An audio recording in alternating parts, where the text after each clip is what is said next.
অস্বাভাবিক পরিস্থিতি হলে হাত নয় বুক লাগাতে হবে। আমি কেন বলি, 2022 সালের 22 মে দারুল উলুম দেওবন্দের পাশে ওসমানী ঈদগাহ ময়দান কওমি একজেহেতি কনফারেন্স। কেন একজেহেতি কনফারেন্স? বাবরি মসজিদ ভেঙে দিয়েছে, আরো বিভিন্ন মসজিদের নিচে শিবলিঙ্গ আছে, কুতুব মিনারের নিচে আরেকটা কিছু আছে, এ জাতীয় কথা বলে মামলা মোকদ্দমা করি ভারতের বুকে ইসলামকে নিঃশেষ করে দেওয়ার চক্রান্ত চলছে। এবং দারুল উলুম দেওবন্দকে বলা হচ্ছে অবৈধ প্রতিষ্ঠান। তখন ওলামায়ে দেওবন্দ মনে করলেন এই মুহূর্তে আর বসে থাকার প্রয়োজন নাই, ডুবতে হয়ে তিনকা কা সাহারা।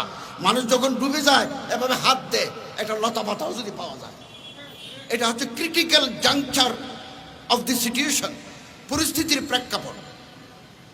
প্রেক্ষাপটে যদি প্রয়োজন হয়। হযরত মাওলানা আরশাদ মদনী সাহেব একই খানদানের, তিনি সৈয়দ সাদাতুল্লাহ আমিরে জামাত ইসলামের সাথে হাত মিলিয়েছেন, বুক মিলিয়েছেন। আমিরে বেরলভি জামাত মৌলানা তকির রেজা বেরলভির সাথে হাত মিলিয়েছেন, বুক মিলিয়েছেন। শিয়া মুজতাহিদের স্টেজে এনেছেন, দারুল উলুম দেওবন্দের মেহমান খানিয়া চা খাওয়াইয়েছেন। এটা হচ্ছে পরিস্থিতি, এভাবে বাধ্য করে মানুষকে।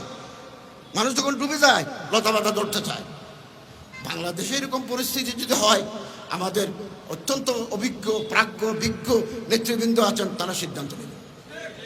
একটা স্বাভাবিক পরিস্থিতি, একটা অস্বাভাবিক পরিস্থিতি। আমি কথা শেষ করবো। 47 সনে পাকিস্তান হলো। হযরত আশরাফ আলী থানভী সাহেব রহমতুল্লাহ আলাই, শিবর আহমদ ওসমানী সাহেব একদিকে, আল্লামা মদনী রহমতুল্লাহ আলাই আরেক দিকে ছিলেন। 47 গেল, 48 গেল, 49 গেল, 50 গেল, ইসলামী হুকুমতের কোনো নাম নাই। হুদুদ, তাজিরাত, ইসলামী দণ্ডবিধি চালু করবেন এরকম কোনো অর্ডিন্যান্স নাই। সুদবিহীন অর্থ ব্যবস্থা চলবে এরকম কিছু নাই। সেকুলার রাষ্ট্র পাকিস্তান। তখন ওলামায়ে কেরাম ভাবলেন এত রক্তের বিনিময়ে আমরা যে দেশ ভাগ করলাম, কই আমাদের তো কোনো ফায়দা নাই। কাজী আজম সেকুলার, লিয়াকত আলী সেকুলার, সরদার আব্দুর রব নিস্তার সেকুলার, সেনাবাহিনীর প্রধানরা সেকুলার। তখন তারা ভাবলেন যোগাযোগ করে আমার যদি কেউ মারতে আসে আমি 2 হাত দিয়ে প্রতিরোধ করতে পারি, কিন্তু আগ্রাসী শক্তির যদি বেশি থাকে 2 হাত নয় 20 হাত দিয়ে যদি মোকাবেলা করি তাহলে তার 20 দাঁত ভেঙে দিতে পারবো। 2 হাতে পারবো না, 10 হাত লাগবে। তখন হযরত আশরাফ আলী থানভী রহমতুল্লাহ আলাইহির জলিলুল কদর খলিফা হযরত আল্লামা সৈয়দ সুলাইমান মদনী, যিনি সিরাতুন নবী লিখেছেন, which is encyclopaedia in Urdu. উর্দুর উপরে এত ভালো কিতাব আগে বের হয় নাই। খলিফা আশরাফ আলী থানভী, ওনার জিয়ারে কিয়াদত পূর্ব পাকিস্তান, পশ্চিম পাকিস্তানে মৌলানা তার আলী সাহেব, হযরত মৌলানা মুফতি শফি সাহেব, মৌলানা হাফিজ জলন্দরি, মৌলানা মানাজির হাসান গিলানি, জামাত ইসলামের মৌলানা সৈয়দ আবুল আলা মওদুদি, বেরলভি জামাতের মৌলানা শফি উখাড়বি। আমি ইতিহাসের ছাত্র, এগুলো আমি পড়াই। উখাড়বি, দরগা শরীফের মোতোয়াল্লিরা, শিয়া মযহাবের মোতোয়াল্লিরা 21, 22, 23 জানুয়ারি 1951 সাল করাচিতে 4 দিনব্যাপী বৈঠক করে তারা 22 দফা রচনা করলেন। আপনি গুগলে টিপ দেন না মোবাইলে, 22 পয়েন্টস অফ ওলামা পাবেন। সমস্ত মাকাতেবে ফিকির, মাসলাকি ফিকিরের ওলামায়ে কেরাম একমত হয়ে পাকিস্তান গভর্নমেন্টকে জানিয়ে দিলেন আমাদের আলাদা আলাদা আকীদা আছে, আমাদের আলাদা আলাদা মাযহাব আছে, কিন্তু ইসলামী রাষ্ট্র করার ব্যাপারে আমরা সবাই একমত। 56 সালে শাসনতন্ত্র রচিত হয়েছে, মেজর জেনারেল ইস্কান্দার মির্জার কারণে সেটা সফল হয় না, স্থগিত করে দিচ্ছেন। 51 সালে 22 দফা ওলামায়ে কেরাম না করলে পাকিস্তান ইসলামী রাষ্ট্র করা ওলামায়ে কেরামদের মেহনত নষ্ট হয়ে যেত। আমি মৌলানা খালেদ সাইফুল্লাহ সাহেব এবং মৌলানা গাজী আতাউর রহমান সাহেবের বক্তব্য সাথে সম্পূর্ণ একমত, প্রতিটি অক্ষরের সাথে আমি একমত। ইসলামী আন্দোলন জাতীয় রাজনৈতিক দল, অতএব তাদের দৃষ্টিভঙ্গি বড় হতে হবে।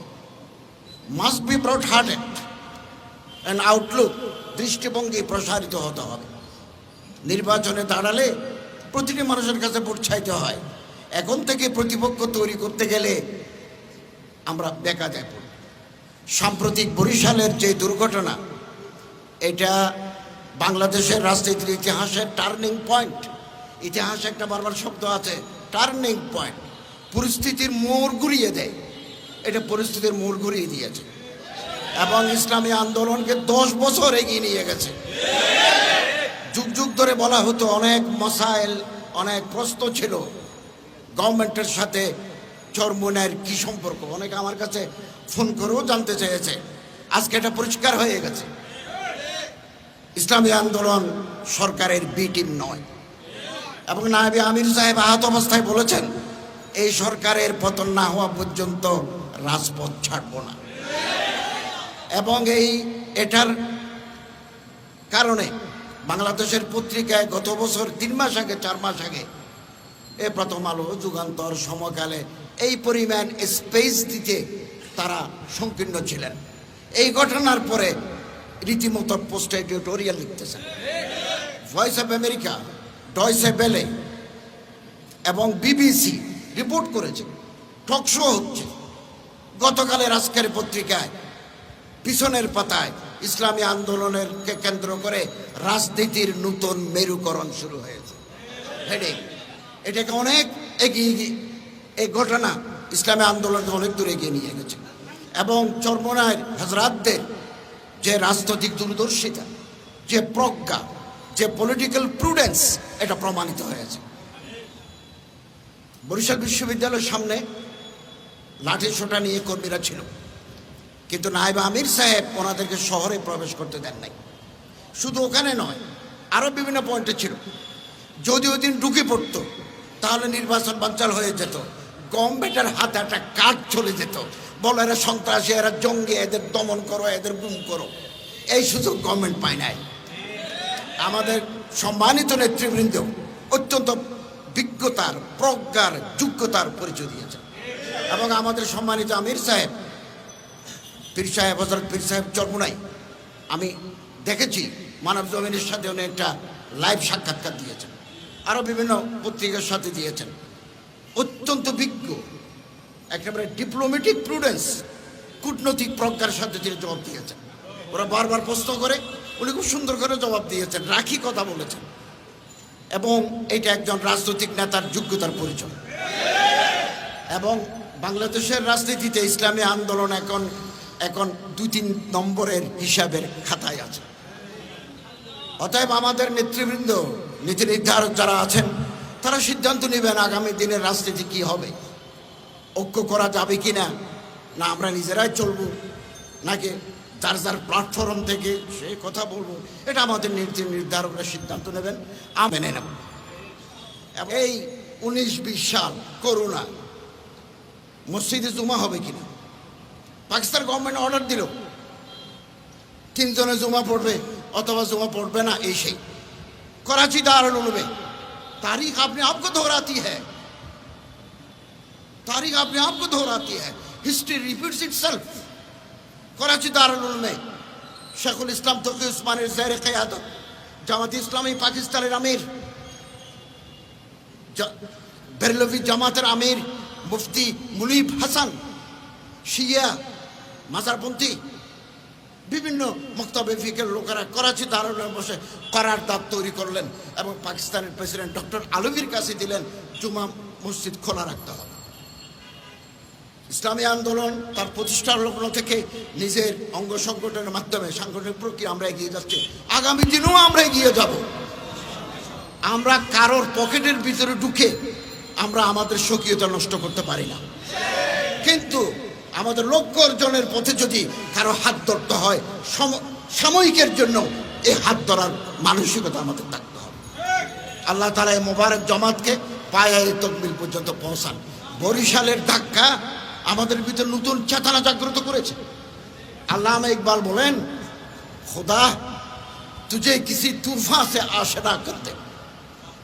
ঘূর্ণিঝড় লাগবে, এখন তো একটা ঘুষি মারছে যে আগামী দিনে শরীর থেকে কল্লা জুদা করে দেবে। খোদা তুঝে কিসি তুফান সে আশনা করতে, তুফানের সাথে তোমার পরিচয় আল্লাহ করুক। কেন? কে তেরে বাহার কে মৌজমে ইস্তরাফ নেই। আমাদের যে দরিয়া আছে ইমানের দরিয়া, ঢেউ নাই, ঢেউ নাই। এই ঢেউ তৈরি করতে হবে একের পর। পৃথিবীর ইতিহাসে কোন কর্তৃত্ববাদী সরকার আপোষে ক্ষমতা ছেড়ে দেয় নাই। কেউ যদি মনে করে সুষ্ঠু নির্বাচন দিলে তো আমি জিরো, তিনি কোনোদিন সুষ্ঠু নির্বাচন দেবেন না। আগামী 6 মাস, আগামী 1 বছর বাংলাদেশের ইতিহাসে অনেক নতুন নতুন ঘটনা ঘটতে যাবে। কি হয় আল্লাহ তাআলা ভালো জানেন। ইন্টারন্যাশনাল পোলারাইজেশন, বাংলাদেশের মেরুকরণ কোথায় গিয়ে দাঁড়ায়, আমরা আমাদের সম্মানিত নেতৃবৃন্দের উপর অগাধ আস্থা রাখি। ওনারা যুক্তিসঙ্গত কওম ও জাতির মাফাত হয় এরকম সিদ্ধান্ত নেবে।